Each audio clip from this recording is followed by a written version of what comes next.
You are watching an episode in our Landlording A to Z series, where we walk you through the steps, skills, and challenges involved with residential rental real estate investing. We share our expert advice, including the tips, tricks, and strategies we've learned over years of managing rental property. Please subscribe to our channel to get notified each time a new episode comes out, and please like and share our content with people you know who might be interested. Thanks for watching.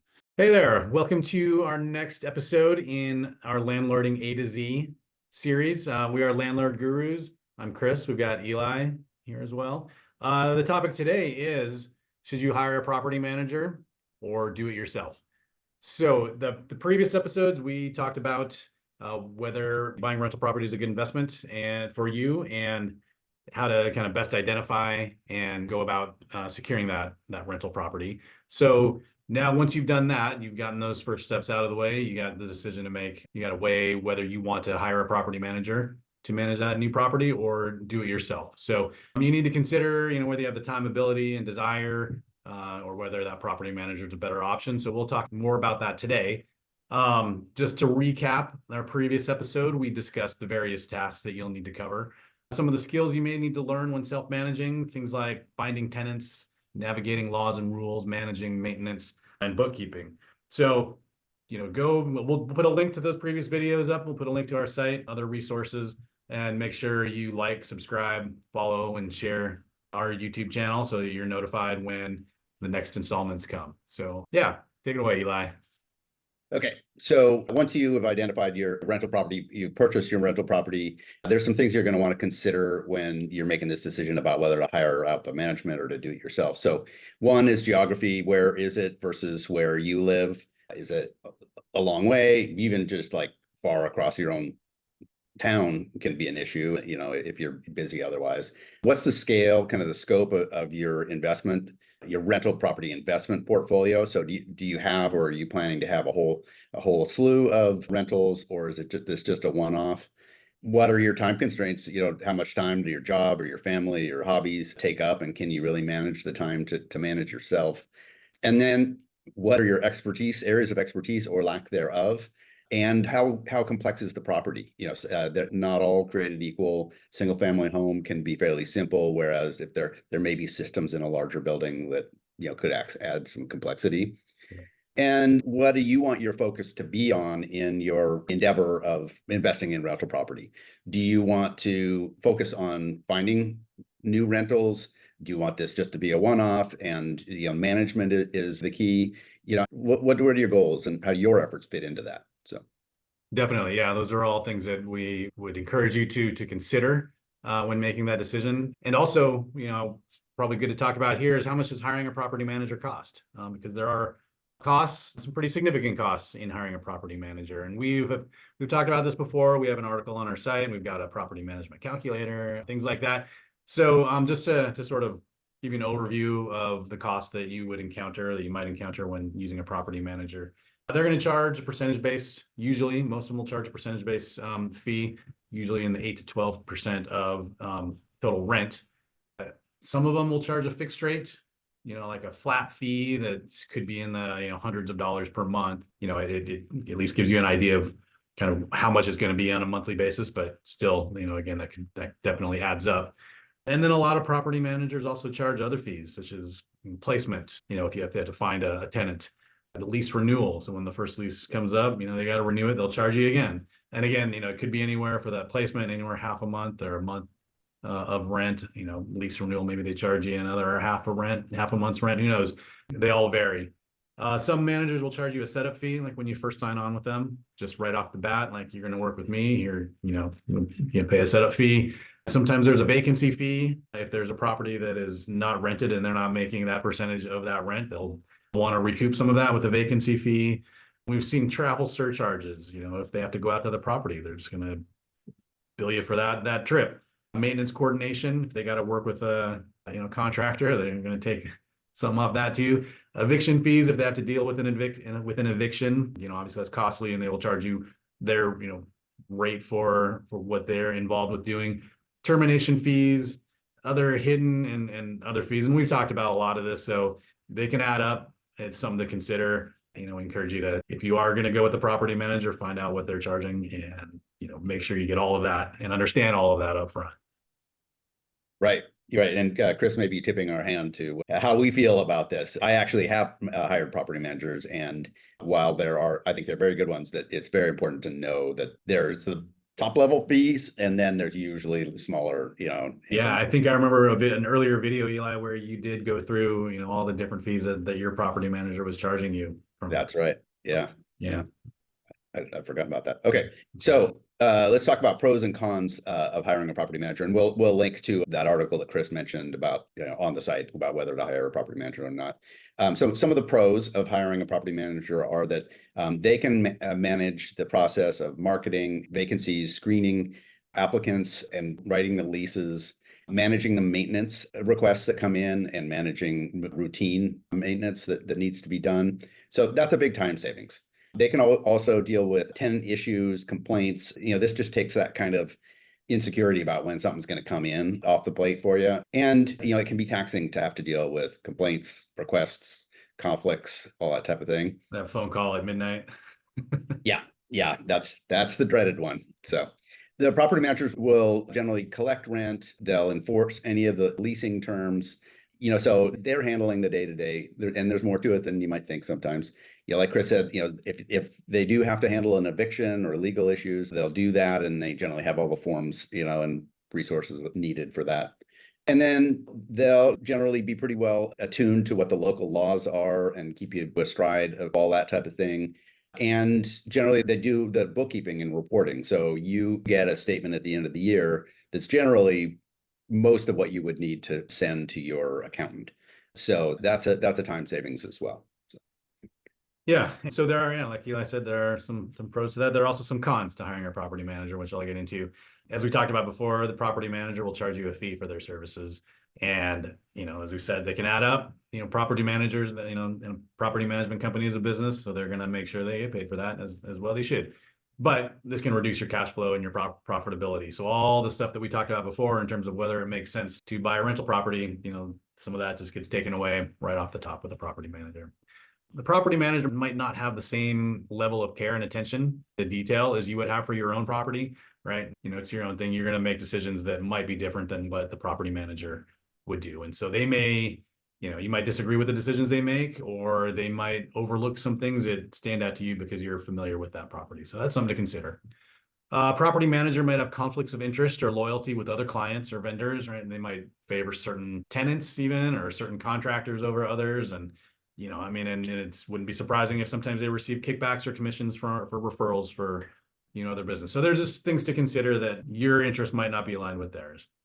And then finally, a property manager might just have limited availability or responsiveness, as with any, kind of other service organization, that they are, they've got limited resources as well. So it might be hard to reach or communicate with them. They might not address the problems in as timely a manner as you would like them to do.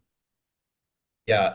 And actually that brings to mind something I've experienced a lot over the years, which is that prospective tenants will ask whether or not they're going to be dealing with a property manager or with me. Yeah. And they generally like hearing that it's a person they're dealing with. And I think that goes to that responsiveness. Fortunately, I think there's some great property managers that are very responsive. There are some that aren't. And it can be a selling point to tenants, that you deal with one person, at the real investor, Yeah, exactly. As opposed to having to go through a whole system where they may have to wait, and, a property manager is going to have hundreds or, thousands of, property management companies are going to have thousands of units and thousands of tenants. So right. Yeah. They're just a number. I actually put that in my advertising. I say family owned and operated. It's a good idea. Yeah. So, okay. So having said all that, looked at pros and cons, obviously we think you can and should self-manage your rental properties as we do. We believe that you can manage to the best profitability. You can align the operation and the long-term goals of this investment with your life and with your other investments. You can make careful decisions because this is something that is personal and belongs to you, and it's very doable. And we can help you do it. So Chris is going to talk about pain points that are important to acknowledge. So. Yeah, all that being said, there are some pain points. But going back to what you said, Eli, and I've heard this from other landlords, it can be rewarding, right? That you're managing it yourself, you're taking care of problems, and you're providing a service for other people. And when it's done well and you do it right, there's some satisfaction to be taken out of that. But Yep. But yes, anyway, so there are some pain points, some big things to consider before you jump in head first. So we've talked about this before, but finding renters, if you got that vacancy and you obviously don't want it sitting too long without getting rent. So there's a lot of steps involved in advertising or in finding renters, including, advertising, putting it on listings, responding to the inquiries that come in, scheduling showings and doing the showings, doing screenings, things like that. So that's a very time consuming task. And, you want to minimize that as much as possible. Next is managing maintenance. So like Eli had mentioned, like you're gonna have to make repairs sometimes or deal with emergencies, get those phone calls from tenants, finding and working with vendors and contractors, et cetera. So all that, takes time and organization and management as well. Evictions are a big pain point. And hopefully it's rare, hopefully you don't have to do it very often. And we talk about ways that you can kind of set yourself up so that doesn't have to happen very often. But if you do have them, they are time consuming, they're costly. There's a lot of legal potholes that you got to jump through, and some places more so than others, like we're in Seattle. So that's a lot of things that we got to do if an eviction comes up. And then lastly, bookkeeping, which Eli alluded to as well. There's bookkeeping that you got to do. You're operating a small business. You got to track everything. You got to report things.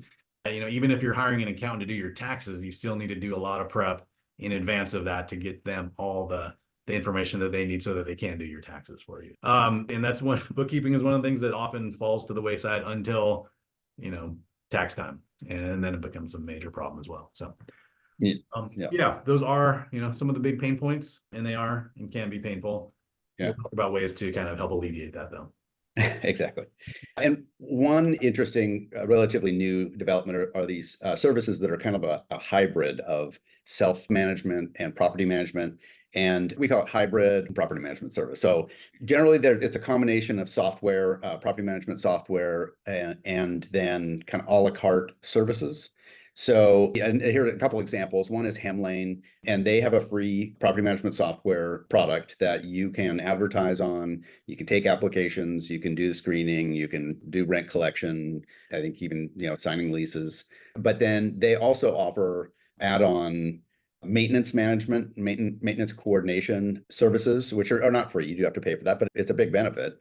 And then they can also set you up either to coordinate self-guided tours of vacancies, or have prospective tenants meet with local agents that they set you up with as well. So, you can see the whole thing the whole process. Your dashboard shows you the showings that have been scheduled, the interactions on maintenance, and you can do whichever pieces you want in there. Yeah, and that self-guided tour system that they have, they're very good with the security around that, because that can be an issue. It's easy to set up a keypad on your lock or whatever, and then tell prospective applicants to go let yourself in. But there are a whole host of issues that can come up with that, and so they take, they've thought that through, and they make sure that when they set up a self-guided tour, that the person who's coming is who they are, and they've got access for only a certain period of time. So that could be a major concern, but they take care of that, and they do a good job managing right. that. Yeah, they verify the identities, and generally have some kind of recourse set up so that if something goes wrong, that somebody can be held accountable. Exactly. So,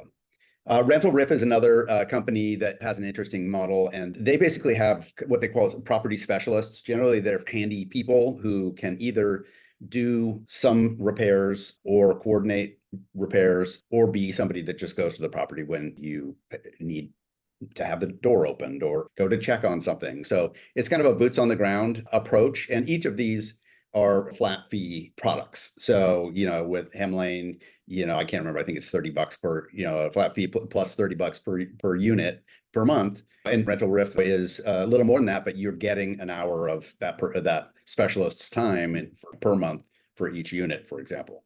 So you're getting a lot more for a much, lower cost than hiring a property manager. So, and you can still be involved in more. So the benefits there are that it's cheaper, lots of flexibility, lots of control, and as much of it as you want, basically. Yep. So again, just kind of to recap everything we've talked about today, we think you can and should self-manage. Obviously you got to consider, what we've talked about before, and take all that into consideration for yourself, but it's not as daunting as it might sound. So we think you can do it.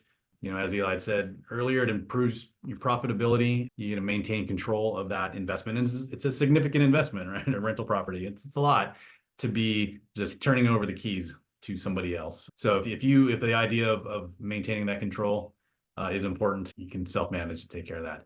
And that being said, consider getting help where you can't or don't want to do certain aspects of management. Things like, I'm thinking like a handy person, some people can do it all themselves and they're really good at it. But in my case, it's often faster to have somebody, and then becomes cheaper to have somebody do that. You might want to outsource certain things to a real estate agent or somebody who is there on the ground who can do your showings for you. If you're not around or you live somewhere else, right? That might be something.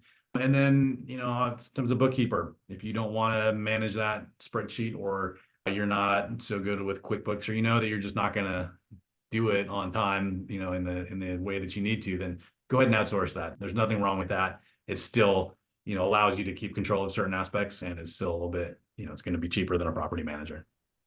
Right. So, we've written lots and lots about all of the aspects of managing property, tried to provide advice on all the details and nuances. We've also written lots about property management software tools. We've reviewed most of the major offerings out there, and we firmly believe that they are an invaluable tool when you're managing your own rental property. It just streamlines advertising, applications, rent payment, communication, leasing, maintenance management. So again, as Chris said, we think you can and you should manage your own rental property. And we hope you will use our site as a resource, ask us questions, go to our toolkit where we've selected property management software or other resources to help you do it yourself. And I guess that's it. Yeah. Yeah. Stay tuned for the next installment in our Landlording A to Z as well. So another plug to like and subscribe these videos so that you get notified for the next one. Yep. And share, send them to other people. Yep. So, all right. Thanks, everyone. Bye-bye.